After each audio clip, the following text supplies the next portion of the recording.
एक बड़ा सवाल, भारत का वो कौन सा राज्य है जो सबसे ज्यादा राज्यों को छूता है?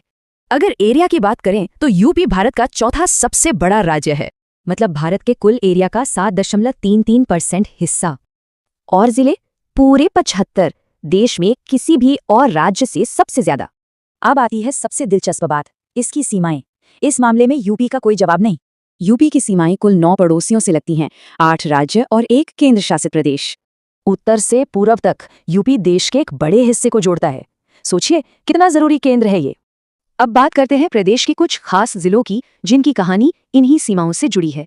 उत्तर में सहारनपुर से लेकर दक्षिण में सोनभद्र तक हर कोने की अपनी अलग पहचान है। खासकर सबसे दक्षिणी जिला सोनभद्र, इसके नाम एक ऐसा रिकॉर्ड है जो कहीं और नहीं। जी हाँ, सोनभद्र भारत का इकलौता जिला है जो 4 अलग अलग राज्यों को छूता है। कमाल है ना। एक और दिलचस्प जिला है ललितपुर, जो 3 तरफ से मध्य प्रदेश से घिरा हुआ है। और यूपी में ये सिर्फ एक ही जिले झांसी को छूता है ना, एकदम अलग। बात सिर्फ राज्यों की नहीं है, यूपी की एक अंतर्राष्ट्रीय सीमा भी है नेपाल के साथ।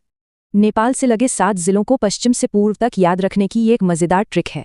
सिर्फ भूगोल ही नहीं, वक्त के साथ इस प्रदेश का नाम भी कई बार बदला है। सवाल ये है कि इतने बड़े राज्य का एडमिनिस्ट्रेशन कैसे चलता है। चलिए देखते हैं। यूपी के कुछ जिले एनसीआर में आते हैं और अब लखनऊ के पास एससीआर भी प्लान हो रहा है।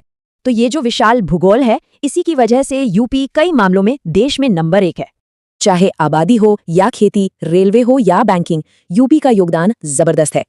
तो सीमाओं से लेकर उत्पादन तक यूपी का पैमाना और महत्व सच में बेजोड़ है।